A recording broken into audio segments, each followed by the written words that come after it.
Assalamualaikum warahmatullahi wabarakatuh. Nama saya Nuri Meratunjana dari kelas 12 IPS 4. Di sini saya akan menjelaskan mengenai fotosintesis. Fotosintesis adalah proses tumbuhan mengubah sinar matahari menjadi makanan atau energi. Fotosintesis merupakan pembuatan makanan oleh tumbuhan hijau melalui proses biokimia pada klorofil dengan bantuan sinar matahari. Nah, fotosintesis bisa terjadi kapan saja karena fotosintesis itu bisa berlangsung ketika adanya cahaya. Nah, malam hari juga bisa berfotosintesis karena cahaya matahari bisa diganti dengan sinar senter atau yang lainnya. Nah, tetapi fotosintesis akan berlangsung dengan baik bila siang hari karena cahaya mataharinya itu alami. Nah, di dalam fotosintesis terdapat reaksi terang dan reaksi gelap. Reaksi terang adalah reaksi yang bergantung pada cahaya. Jika tidak ada cahaya, maka reaksi itu tidak akan terjadi. Nah, kalau misalkan reaksi gelap, itu adalah reaksi yang terjadi pada sperma kloroplas dan tidak membutuhkan cahaya dalam prosesnya dan tidak menggunakan klorofil. Nah, kalau misalkan perbedaan antara reaksi terang dan reaksi gelap itu adalah reaksi terang membutuhkan cahaya dan kalau reaksi gelap itu tidak membutuhkan cahaya. Dan reaksi terang menghasilkan oksigen sebagai produk utama hidrosis air. Lalu bagaimana proses tahapan yang terjadi antara fotofosforilasi siklik dan fotofosforilasi non-siklik?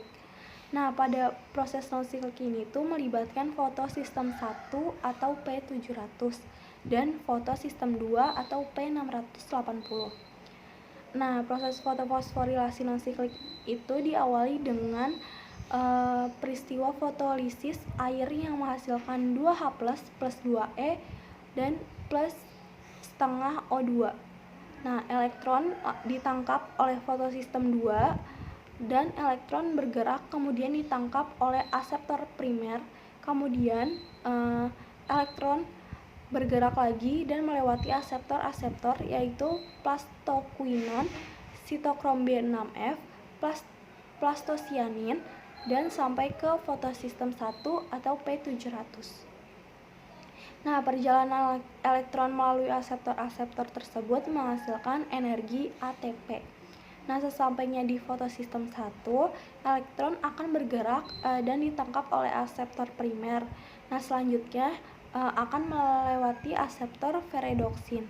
Nah, perjalanan terakhir elektron itu akan bereaksi dengan molekul 2H+, dan NADP+, membentuk NADPH2.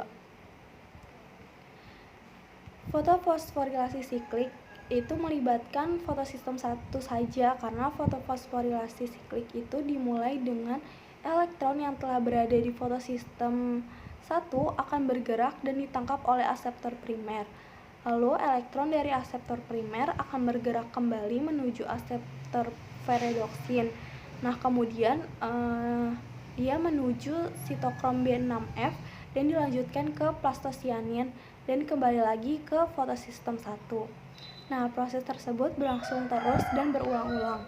Nah, pada saat perjalanan elektron tersebut dia menghasilkan energi ATP. Nah, oleh karena itu pada reaksi terang fotosintesis atau yang terdiri dari tahap fotolisis dan fotofosforilasi itu dihasilkan O2, NADPH2, dan ATP. Lalu perbedaan fosforilasi siklik dan non-siklik itu adalah fosforilasi siklik itu hanya melibatkan fotosistem 1 dan dia menghasilkan ATP dan tidak terjadi fotolisis air. Nah, sedangkan fosforilasi non-siklik itu dia melibatkan fotosistem 1 dan 2 dan dia menghasilkan O2 dan NADPH. Dan dia terjadi fotolisis air untuk menutupi kekurangan elektron pada fotosistem 2.